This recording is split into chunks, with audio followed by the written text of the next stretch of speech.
Paggunita ng ika-146 kaarawan ni dating Pangulong Manuel L. Quezon sa Perez Park, Lucena City.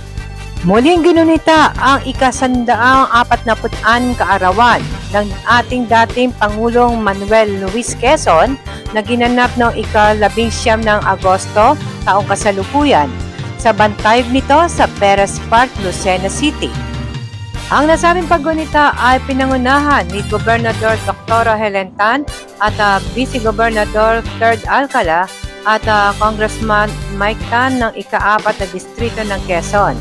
Kasama ang mga bukal, mayor, vice mayor, mga konsyal ng bawat bayan at mga kawani nito. Ito ay